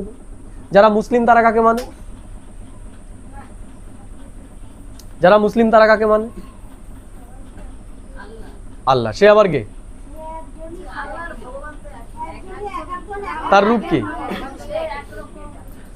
যদি দেখি তাহলে মুসলিমরা বলে তিনি হচ্ছে নিরাকার, তার কোনো আকার নেই। আকার মানে কোন আকার? আকার মানে ভৌতিক আকৃতি। ভৌতিক আকৃতি। দুনিয়াতে যেই জিনিসের অস্তিত্ব আছে তার আকারও আছে। যেমন বাতাস, বাতাসেটা একটা কি আছে? আকার আছে কি নেই? মনে করুন যে একজন চিত্রকার সে মানুষকে বোঝাবে যে প্রচন্ড পরিমাণে ঝড় বইছে, বোঝাতে পারবে কি পারবে না? আরেকবার রিপিট করছি আমি। কোন একজন চিত্রকার যে দেখাবেন যে প্রচন্ড পরিমাণে হাওয়া বইছে, ছবির মধ্যে কি বোঝাতে পারবেন সে হাওয়া বইছে যে প্রচুর পরিমাণে? বোঝাতে পারবেন। তা হাওয়া তো দেখা যায় না, তাহলে দেখাচ্ছে কিভাবে ছবিতে? তাহলে হাওয়ার আকার নেই, কিন্তু হাওয়াকেও কিন্তু আকার দিয়ে বোঝানো যায়। তেমনি আল্লাহ সে নিরাকার। তা নিরাকার বলতে কোন আকার? এই দুনিয়ার ভৌতিক আকৃতি। নিরাকার মানে এমন নয় যে তার কোনো আকার নেই, আকার আছে। তার আকার কি? দিব্য আকৃতি। ওই যে বললাম তিনি হচ্ছে দিব্য জ্যোতির্বিন্দু, এই চামড়ার চোখ দিয়ে দেখার নয়। এই জন্য বলছেন তারা যে ভগবান হচ্ছে রহমান রহিম। রহমান রহিম, নূর, নূরে ইলাহি। কি বলছেন? পরমাত্মা হচ্ছে নূরে ইলাহি। এই জন্য আমরা যদি দেখি মক্কাতে যে ওরা হজ করতে যায়, আমি শর্টে বলছি, বেশি আলোচনা করছি না, ডিপে যাচ্ছি না আমি। মক্কায় যে ওরা হজ করতে যায়, চৌকো একটা ঘর রয়েছে না, সেই ঘরে কি আছে?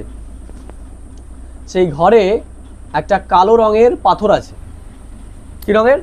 কালো রঙের। এই বুড়ো আঙুলটা যেমন আমার, এই বুড়ো আঙুলের যে করটা, এই করের মতো আকৃতির একটা কালো রঙের পাথর, যেই পাথরটাকে বলা হচ্ছে সঙ্গে আসওয়াদ। এই পাথরটা এই মক্কাতে রয়েছে, এটাকে ওরা দর্শন করতে যায়। তাহলে ওটা কি? ওটা হচ্ছে ঈশ্বরের প্রতীক, আল্লাহর প্রতীক। কিন্তু মুসলিম ধর্মের যারা তারা অনেকেই জানে না এটা প্রতীক এটা, কারণ তিনি হচ্ছেন নূর, পরম জ্যোতি। বোঝা গেল কি বললাম? তাহলে মুসলিমরাও সেই জ্যোতিকে মানছে, আবার খ্রিস্টানরাও সেই জ্যোতিকেই মানছে। তাহলে বৌদ্ধ ধর্মের যারা তারা কাকে মানে?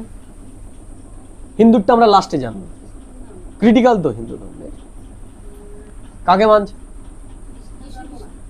যারা বৌদ্ধ ধর্মের তারা,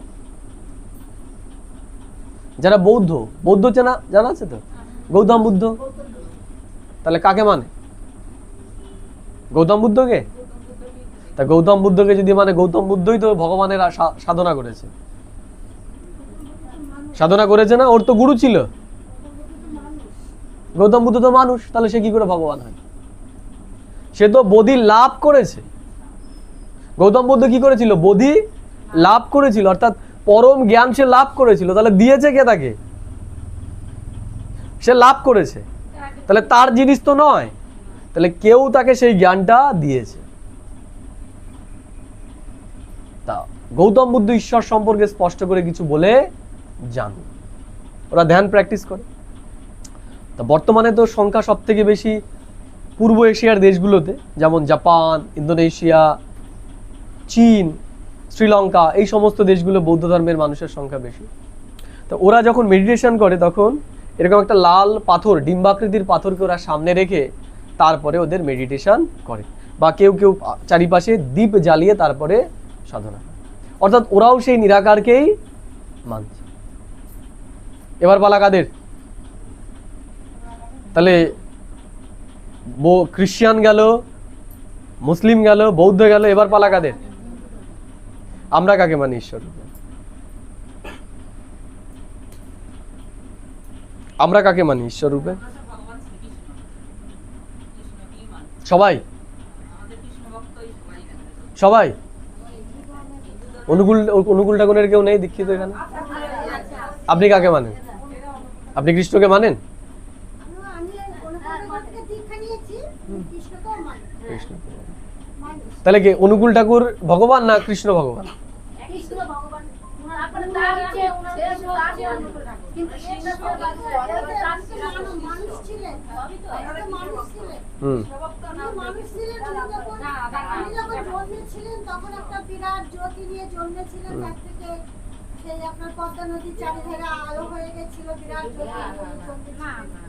তো উনি ভগবান কি ভগবান নয়?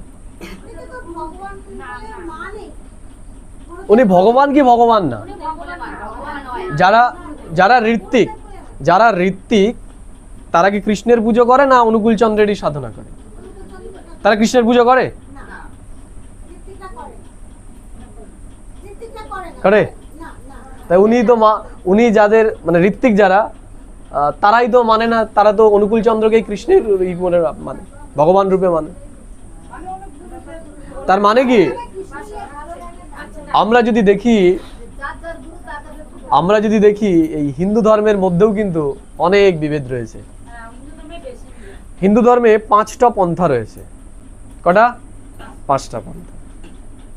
প্রথম হচ্ছে শৈবপন্থী, যারা শিবকে ভগবান বলে মানে।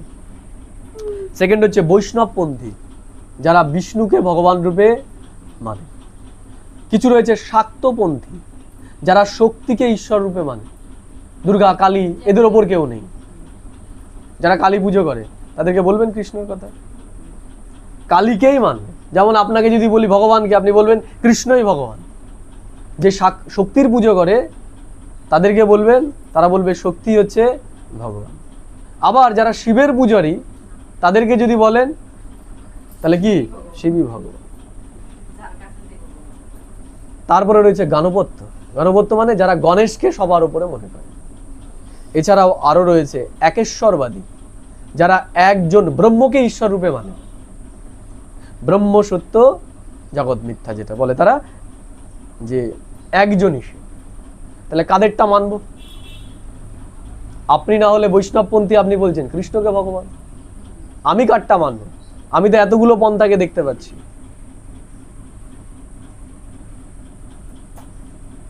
তা সবাই ঠিক?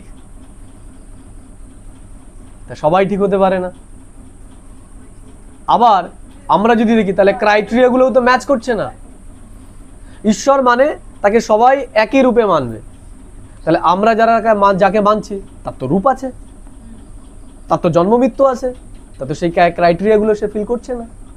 আর অন্যান্য ধর্মের মানুষও তাকে মানছে না। মানছে? মানছে। তা সব থেকে বেশি ভ্রমিত অবস্থায় রয়েছে কারা? হিন্দুরা। এর জন্যই তো বাড়িতে যদি ঢোকেন ঠাকুর ঘরে একবার, কে কে আছে? ঠাকুর ঘরে যদি ঢোকা যায় একজনই আছে? কারো ঘরে একটা ঘর নিয়েই পুরো ঠাকুর ঘর, মনুষা থেকে শুরু করে যা আছে সব। আর নতুন কেউ যদি চলে আসে কোনো বাবাজি, তাদেরও সেখানে ভরে দেবে একদম, যে কোনো রিস্ক নেওয়া যাবে না, কোনো রিস্ক নেওয়া যাবে না, কাউকে চটানো যাবে না। যে একবার আমরা ইসের অবস্থা দেখে নিয়েছি, চাঁদ সদাগরের অবস্থা দেখে নিয়েছি, সেটা আর করা যাবে না, তাই না? কোনো রিস্ক নয়, তাই না? সবাইকে এক জায়গায়, যে জানি না যেহেতু, এটা কি আমাদের অজ্ঞতার কারণে আমরা ঈশ্বরকে জানি। তাহলে এই বাকিদের 3 জনকে তো দেখতে পেয়ে গেলাম, যারা সবাই সেই একই রূপকে মানছে, এবং আমরা প্রথমে যেটা বললাম পরমাত্মার সাথে সেটা ম্যাচও করছে। শুধু আমরা যারা হিন্দু ধর্মের তাদেরটা ম্যাচ করছে না। তাহলে দেখবো তাদেরটা এবার ম্যাচ করে কিনা। ঠিক আছে, এর জন্য আমাদের যেতে হবে আদিতে। যেমন হয় না যে কোনো একটা জমি যখন ভাগ হয়, তাই না, এক ভাই বলে আমার এই জায়গাটা, আরেক ভাই বলে আমার এই জায়গাটা, তখন কি করা হয়? তখন ম্যাপ খোলা হয় এবং অতীতে যাওয়া হয়, হিস্ট্রিতে, যে এই জমিটা আগে কার ছিল, এই সম্পত্তির মালিক কে ছিল, এর এরিয়া কতটা ছিল, কাকে কতটা ভাগ করে দিয়েছে, তাই তো নাকি? বর্তমানের আধার নয়, সেখানে অতীতকে টেনে নিয়ে আসতে হয়। তাহলে আমাদেরও, আমরা হিন্দুরা কাকে মানতাম সেটা জানতে গেলেও আমাদের অতীতকে টেনে নিয়ে আসতে হবে, যে অতীতে আমরা কার পুজো করতাম। অতীতে আমরা কার পুজো করতাম?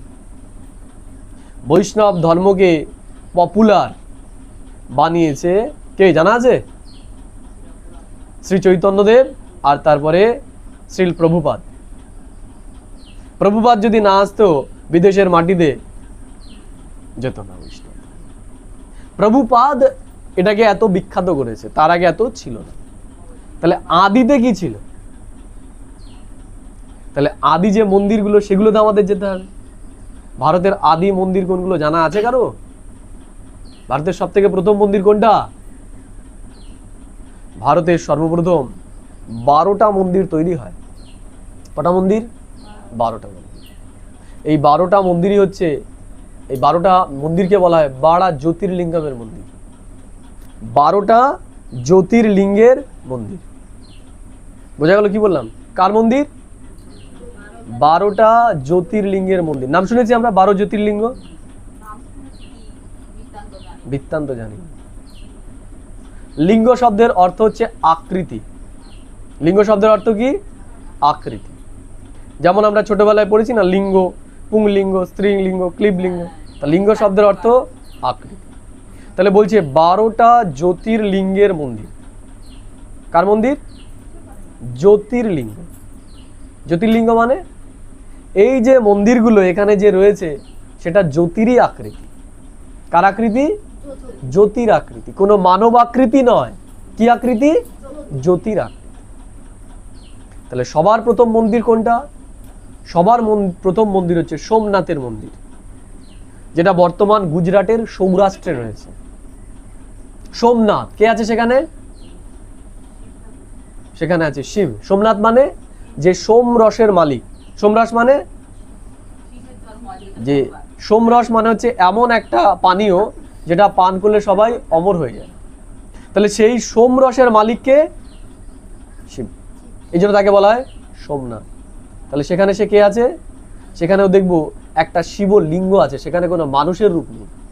বাড়িতে ছবি থাকলে দেখবেন বা ইউটিউবে গিয়ে সার্চ করবেন যে এই যে সোমনাথের মন্দির বললাম সেখানে কার পুজো হয়।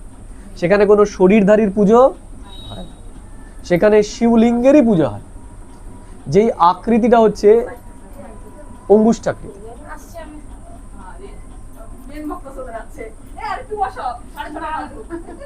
বোঝা গেল কি বললাম?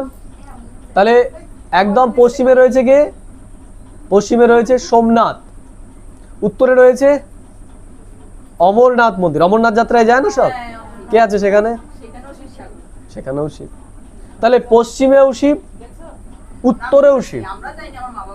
তাহলে অমরনাথ, অমরনাথ মানে যে সব থেকে অমর, অমরনাথ, তার উপরে কেউ নেই। পূর্বে চলে গেলে আমরা পাবো নেপালে পশুপতিনাথ। এগুলো 12 জ্যোতির্লিঙ্গের মধ্যে একটা, পশুপতিনাথ, সেখানেও শিব।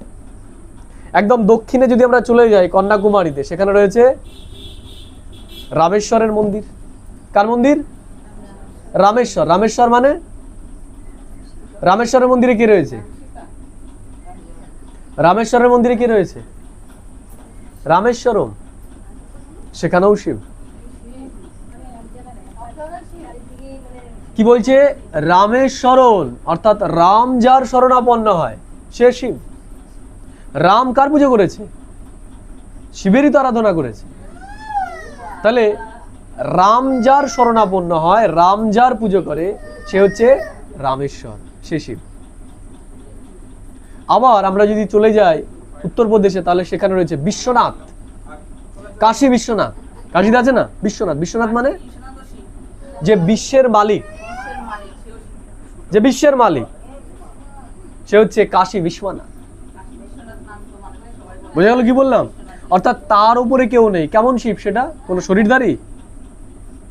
সেটাও নিরাকার জ্যোতির্লিঙ্গ। আর কে রয়েছে? কুরুক্ষেত্রে হরিয়ানাতে রয়েছে গোপেশ্বরের মন্দির। গোপেশ্বর মানে অর্থাৎ মহাভারতের যখন যুদ্ধ হয়, স্বয়ং শ্রীকৃষ্ণ অর্জুনদেরকে যার পুজো করিয়েছিলেন সে হচ্ছে শিব। আবার পরশুরাম যে কৃষ্ণেরই একটা অবতার, সেও কার সাধক ছিলেন? রামায়ণে দেখেছেন? কার? সেও শিব সাধক ছিলেন। পরশুরাম, সার্চ করবেন দেখবেন, পরশুরামও কার সাধক ছিলেন? শিবের সাধক। তাহলে পরশুরামও শিবের পুজো করছে। রাম যে কৃষ্ণেরই আর একটা অবতার, সেও শিবের পুজো করছে, করেছে তো নাকি? আবার শ্রীকৃষ্ণ যে স্বয়ংও শিবের পুজো করছে। বোঝা গেল কি বললাম? তাহলে আদিকে শিব, এর জন্য বলা হয় দেবাদিদেব মহাদেব, অর্থাৎ দেবতাদেরও যে আদি, তার থেকে আদি আর কেউ নেই। আদিদেব ব্রহ্মা আর দেবাদিদেব হচ্ছে মহাদেব। বোঝা গেল কি বললাম? এরা কারা? এরা হচ্ছে দেবতা। কৃষ্ণ দেবতা, রাম দেবতা, কারণ এরা জন্ম মৃত্যু নিয়েছে। এরা ঈশ্বর তুল্য, ঈশ্বরের যেমন গুণ রয়েছে এদেরও আছে, তফাৎ শুধু একটা জায়গায়। ঈশ্বর মনে করুন 100% আর এরা হচ্ছে 99%, কোনো তফাৎ নেই। আমি বলছি না যে তারা ঈশ্বরের থেকে কোনো অংশে কম, কম নয়, ঈশ্বর সম তারা, পার্থক্য একটা জায়গাতে। ঈশ্বর জন্ম মৃত্যু চক্রে আসেন না, আর এরা জন্ম মৃত্যু চক্রে আসেন। বোঝা গেল কি বললাম? পার্থক্যটা এই জায়গায়। তাহলে নিরাকার শিব জ্যোতির্লিঙ্গ, তার কোনো রূপ নেই। এর জন্য দেখবেন যে আমরা যে জল ঢালি শিব পুজোর দিন, কার মাথায় গিয়ে ঢালি? লিঙ্গের মাথায় না কোনো শরীরধারীর মাথায় গিয়ে? মাথা কারো ওই, তাহলে মূর্তির সামনে ঢালা দরকার ছিল।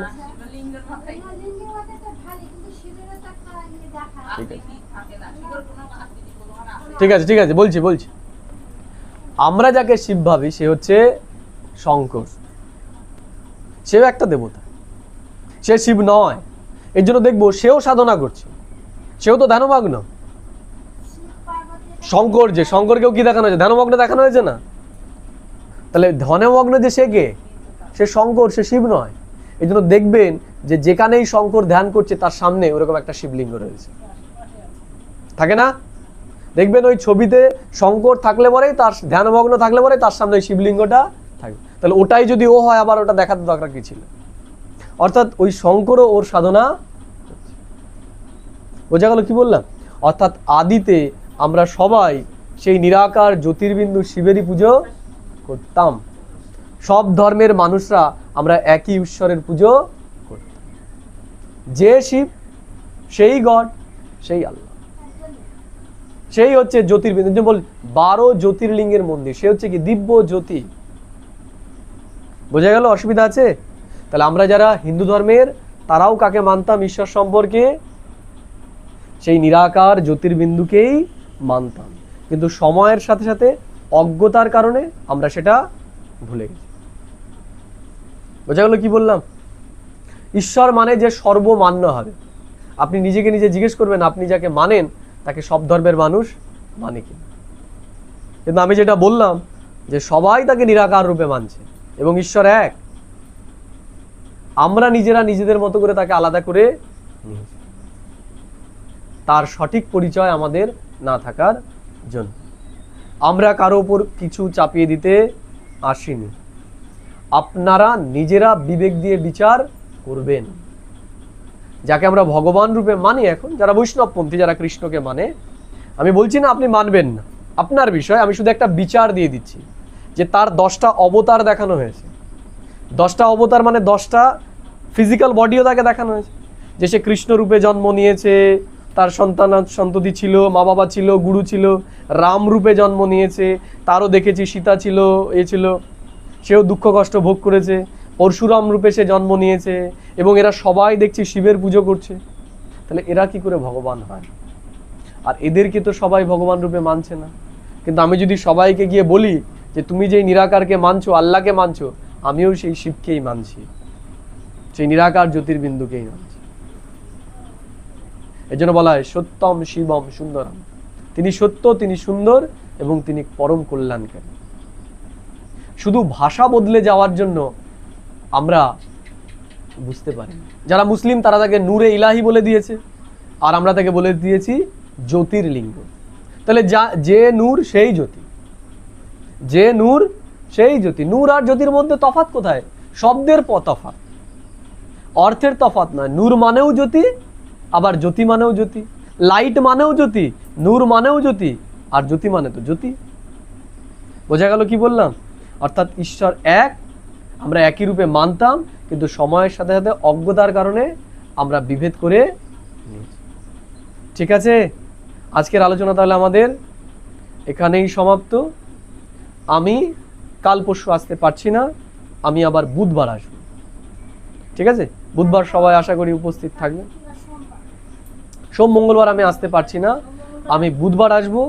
বুধবার ক্লাস করানোর পর আবার কয়েকদিন গ্যাপ হবে, কারণ আমি বাড়ি থাকছি না, আমি মেদিনীপুর যাচ্ছি সপ্তাহখানেকের জন্য। তারপরে এসে যদি আমি সময় পাই আর 2-1 দিন করিয়ে দেবো। তারপরে আমাদের যে মেন ক্লাস, আমি চেষ্টা করবো আর 2-1 দিনের মধ্যে কোর্সটাকে কমপ্লিট করে দেওয়ার। তারপরে যে মেন ক্লাস সেটা হবে, সেটা আপনারা যদি করতে চান, তারপরে আমার তো রেগুলার আসা সম্ভব হবে না, আপনাদের আমি লিঙ্ক বলে দেবো, আপনার মোবাইলে করতে পারেন, মোবাইল আমার সাথে সরাসরি জুড়েও করতে পারেন। আর আমাদের যারা আছে তারা যদি আসতে পারে, আমি তাদেরকে মাঝে মাঝে পাঠিয়ে দেবো। আর অন্তত আমি মাসে একবার আসার চেষ্টা করব, যেহেতু আমাকে অনেক জায়গায় যেতে হয়।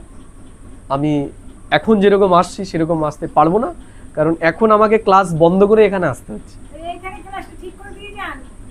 কি হ্যাঁ, কালকে পরশু আসবো না, আমি তার পরের দিন আবার আসবো। একদিন এসে তারপরে আবার বন্ধ থাকবে সপ্তাহখানেক মতো, 5 দিন। একটুখানি হয়ে পোক্ত হন তার মধ্যেখানে, যেমন হয় না যে একদিনেই তার বিল্ডিং তৈরি হয় না, তাই না? একটু জল দিন, দিন, তারপরে তো এগুলো নিয়ে চিন্তা করুন। একবারে বিল্ডিং তুললে তো যখন তখন ভেঙে পড়তে পারে না। একটু জল খাক, একটু বাতাস খাক, দেখুন না মিস্ত্রিরা একটু শোকাক, তারপরে আবার তৈরি হবে। একটু বর্ষাটা খাক। হ্যাঁ, এগুলো চিন্তা করবেন।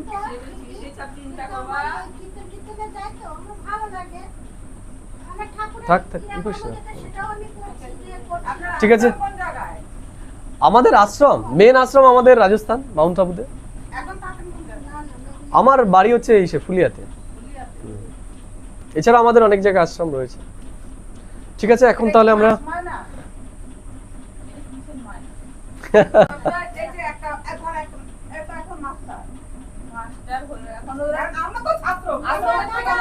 তাহলে মায়না দেবে কে? ছাত্ররাই দেবে। তাহলে ছাত্ররা দিলে পরে মাস মায়না হবে।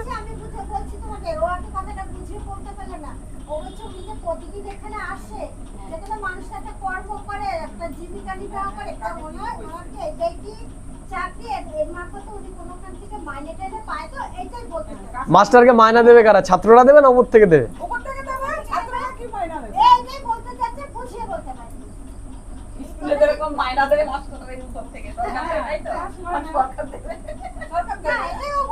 সরকার দেবে। তাহলে সরকারের কাছে বলুন দিতে।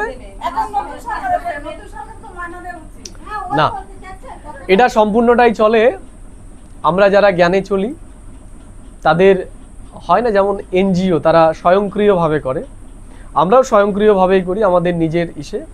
এবার সেখানে কি হয়, আমাদের যেহেতু আমিও কিছু কাজ করি, টিউশন পড়াই, আমার কিছু জমি টমি আছে, সেই সমস্ত কাজ আমি করি। কিন্তু যেহেতু আমাকে এখন বিভিন্ন জায়গায় যেতে হয়, আমার একার পক্ষে, আমার একার ইনকামের দ্বারা সেগুলো কোলানো সম্ভব হয় না। যেমন আমি মেদিনীপুরে গেলাম, সেখানে যেতে তো আমার প্রচুর টাকা খরচা হয়ে যায়। তখন ভাই বোনেরা কিছু কিছু সহযোগ আমাকে করে, সেই সহযোগে চলে। কিন্তু আমরা নিজেরাই সহযোগী হই। যেমন এই যে মনে করুন আমি এসছি, আমি কারো রিপ্রেজেন্টেটিভ, তাহলে দেখা গেল আমার এখানে আসার যে খরচা, এই ভাই বোনেরাও কিছু কিছু কখনো কখনো দেয়, কখনো কখনো দেয় না, এইভাবেই চলে। এমন নয় যে ওপর থেকে আমাদের সরকার থেকে কিছু নেই। এই যেমন মনে করুন আপনারা আস্তে আস্তে আমাদের এই পরিবারের সদস্য হয়ে যাচ্ছেন, তাহলে যখন আপনি সদস্য হলেন মনে করুন, তাহলে আপনার যদি মনে হয় যে আমিও এই কাজে সহযোগী হব, এখানে কোনো বাধ্যবাধকতা নেই কারোর উপর যে কাউকে এটা দিতেই হবে। এখানে প্রত্যেকের নিজস্ব ব্যাপার যে আমি কোন কাজে নিজেকে সহযোগী বানাবো। আমিও যদি মনে করি যে আমি এই কাজে সহযোগী হব, আমরা করতে পারি, অসুবিধা নেই। ঠিক আছে, তার কোনো লিমিটেশনও নেই। কেউ 1 টাকা দিয়েও সহযোগিতা করতে পারে, কেউ 1 লাখ দিয়েও করতে পারে, কেউ 1 কোটি দিয়েও করতে পারে, আবার কেউ নাও করতে পারে। বোঝা গেল? এমন নয় যে আমাদের মাস মায়না রয়েছে, আমাদের উপর থেকে কেউ কিছু দেবে। ঠিক আছে, একটুখানি আমরা তাহলে বসি। তাহলে আমরা 5 মিনিট একটু মেডিটেশন করবো। এখন সোজা হয়ে বসবো। আমরা ধীরে ধীরে আমাদের শ্বাস প্রশ্বাসের উপর ধ্যান দেব। প্রথমে আমরা 1 বলার সাথে সাথে শ্বাস নেব, আর 2 বলার সাথে সাথে শ্বাস ত্যাগ করুন, প্রশ্বাস ত্যাগ করুন। 1,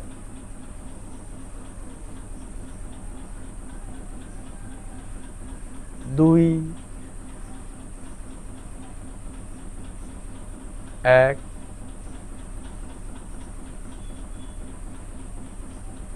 2। এবার আমরা আমাদের মন বুদ্ধিকে এই সাংসারিক দুনিয়া থেকে সরিয়ে নিয়ে আমাদের অন্তর জগতে একাগ্র করার চেষ্টা করব। আমরা সবার প্রথম আমার নিজ রূপটাকে দেখার চেষ্টা করব। আমার মুখমণ্ডলটাকে আমি স্পষ্ট রূপে দেখার চেষ্টা করব। দেখি নিজেকে, আমার নিজের মুখমণ্ডলটাকে।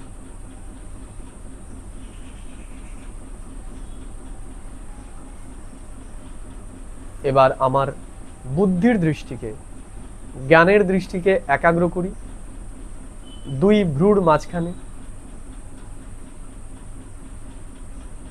ঠিক চোখের পেছনে, নিরাকার জ্যোতির্বিন্দু রূপে,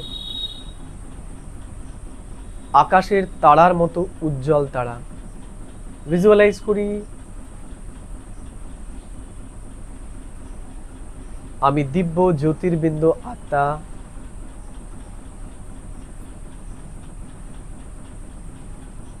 ঠিক চোখের পেছন থেকে মস্তিষ্কের মাধ্যমে আমি আমার এই পুরো শরীরটাকে পরিচালনা করছি। আমি আত্মা আর আমার শরীর আলাদা। আমি আত্মা আমার এই শরীরের ইন্দ্রিয়ের দ্বারা আমার এই শরীরটাকে আমি পরিচালনা করছি।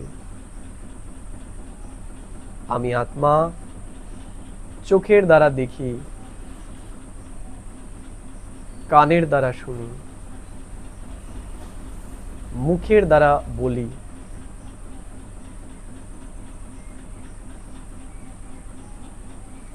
আমি আর আমার শরীর সম্পূর্ণ আলাদা।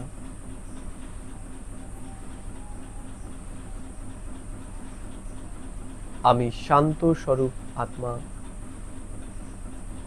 আমার বিচার আমাকে শান্তি দেয়, আমার বিচারই আমাকে অশান্তি দেয়। আমি শান্ত স্বরূপ আত্মা। আমি নিজের ভেতরে শান্তি অনুভব করছি। আমি আত্মা যেমন জ্যোতির্বিন্দু, পরমাত্মা তিনিও তেমনি জ্যোতির্বিন্দু। দেখার চেষ্টা করি তাকে, ঠিক আমার সামনে একটা তারার মতো আমার সামনে সে জ্বলজ্বল করছে। আমি আত্মা তাকে আমার দিব্য চোখের দ্বারা দেখতে পাচ্ছি।